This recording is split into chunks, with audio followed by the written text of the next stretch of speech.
Hello बेटा, good morning. देखो बेटा, आज ही सेकंड यूनिट का लास्ट टॉपिक है। वैसे इसमें डॉट प्रोडक्ट, क्रॉस प्रोडक्ट देने रखी क्योंकि वेक्टर का पार्ट चल रहा था, वो वेक्टर के पार्ट में है नहीं। वो तब भी आगे आएगा जो हमारी फोर्थ यूनिट होगी, उसमें A dot B, A cross B आएगा, वो हम उस यूनिट के अंदर पूरा कराएंगे। तो आज का हमारा जो लास्ट टॉपिक होगा इसका वो है सेंट्रीपिटल एक्सेलरेशन। जो बेटा लास्ट टॉपिक है ये सेंट्रीपिटल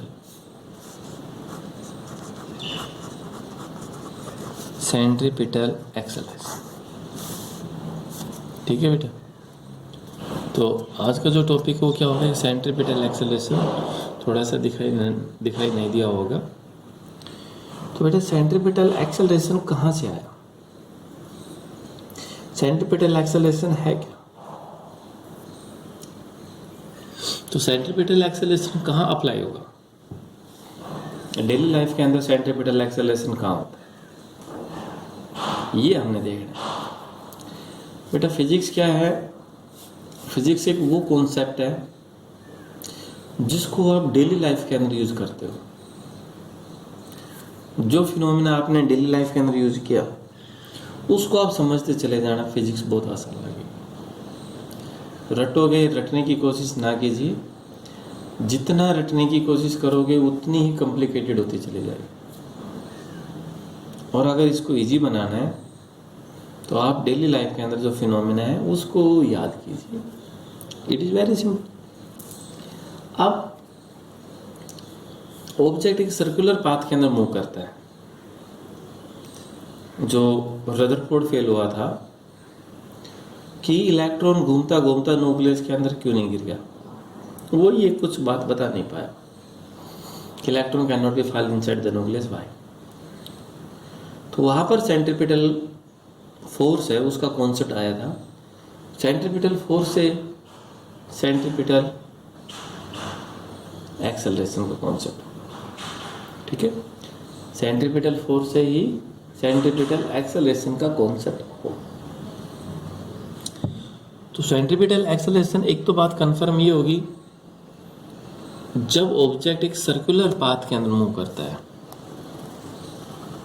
ऑब्जेक्ट एक सर्कुलर पाथ के अंदर मूव करता है, चाहे वो क्लॉकवाइज के अंदर हो और या फिर वो एंटी क्लॉकवाइज के अंदर। ऑब्जेक्ट अगर सर्कुलर पाथ के अंदर मूव करने लग गया, इट मीन्स वहां पर सेंट्रीपिटल फोर्स एक्टिंग होता है, सेंट्रीपिटल एक्सेलरेशन मिलता है वहां पर। अब कौन कौन ऑब्जेक्ट है जो सर्कुलर पाथ के अंदर मूव करते हैं? A wheel is rotate clockwise और एंटी क्लॉकवाइज। व्हील है, रोटेट करता है क्लॉकवाइज और एंटी क्लॉकवाइज। फैन रोटेटिंग, यानी कोई भी ऑब्जेक्ट है अगर सर्कुलर पाथ के अंदर मूव करता है, they acquire centripetal force and centripetal acceleration. Centripetal acceleration होगा तभी वहां से आपको क्या मिलेगा, सेंट्रीपिटल फोर्स मिलेगा। ठीक, तो बेटा क्या है सेंट्री एक्सेलरेशन? जो सेंट्रीपिटल एक्सेलरेशन है is undergoes uniform circular motion, uniform circular motion, और it is always acted direction towards the centre of circular path.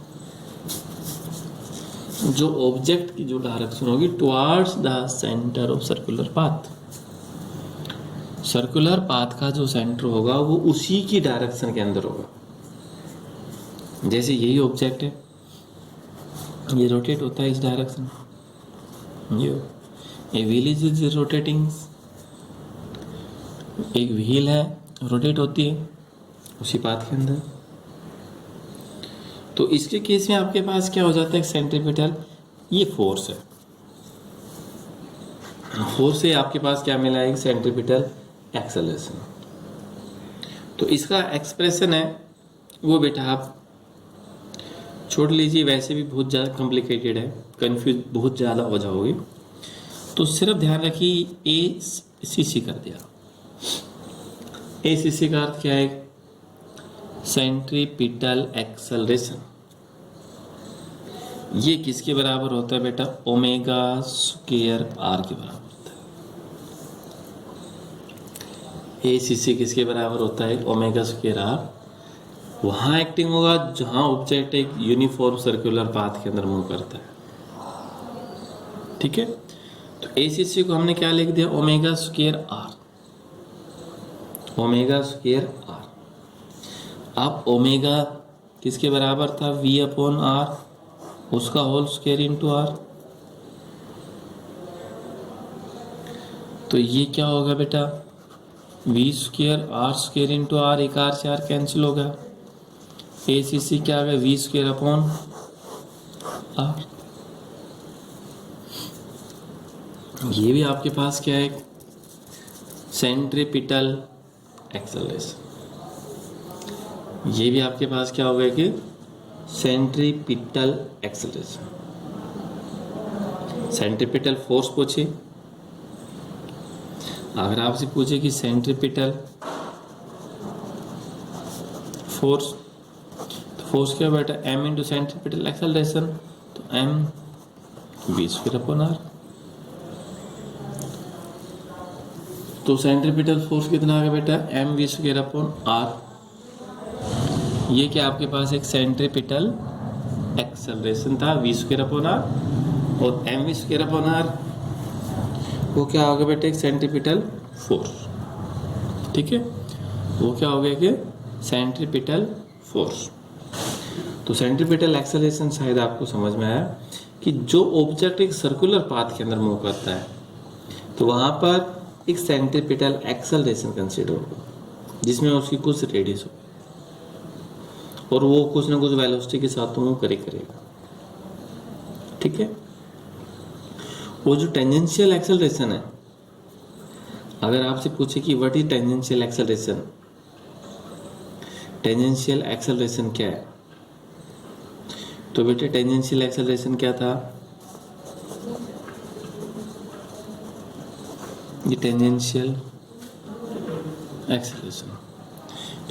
तो टेंजेंशियल एक्सेलरेशन क्या था? ए इसको टी लिख लीजिए, ए टी क्या था? Alpha into are.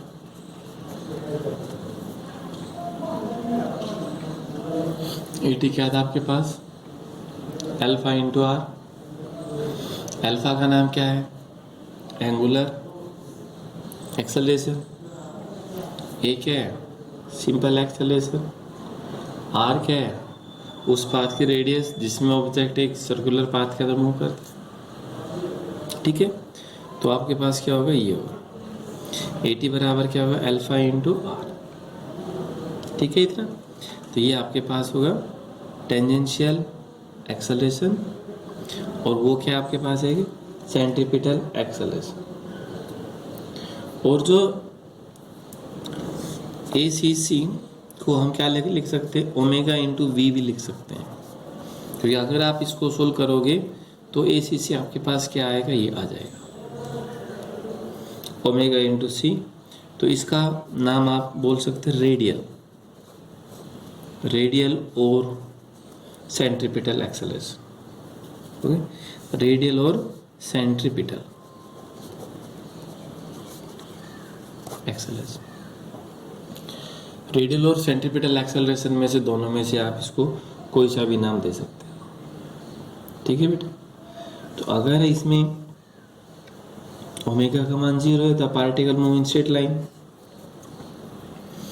अगर इसके अंदर ओमेगा आता है, ओमेगा का मान 0 आता है, एंगुलर वेलोसिटी 0 आती है, तो ऑब्जेक्ट सिंपल सी बात है कि इसके अंदर मूव कर रहा है, स्ट्रेट लाइन के अंदर मूव कर रहा है। अगर अल्फा का मान 0 है तब ऑब्जेक्ट मूव करता है एक एंगुलर जो भी है जिसका मान 0 है, तो object is moving in straight line. वो या तो स्ट्रेट लाइन में मूव करेगा या वो रेस्ट के ऊपर ही होगा, दोनों में से आपके पास एक कंडीशन होगा। ठीक है, तो बेटा यहाँ पर आपकी सेकंड यूनिट है जिसके 4 पार्ट है, कंप्लीट हो गई। सेकंड यूनिट थोड़ी बड़ी यूनिट है, हम कल देखेंगे इसके ऊपर कुछ न्यूमेरिकल वगैरह करा के या फिर ये सोच रहे हैं कि जो न्यूमेरिकल वगैरह है स्कूल के अंदर ही पूरा कराएं, क्योंकि उनमें आप लोगों की आउटपुट लेनी बहुत ज़रूरी होगी। तो ये कोशिश कर रहे हैं, देखते हैं कि टॉपिक पहले क्लियर हो जाए, बाद में न्यूमेरिकल करने में बहुत आसान हो जाएगा।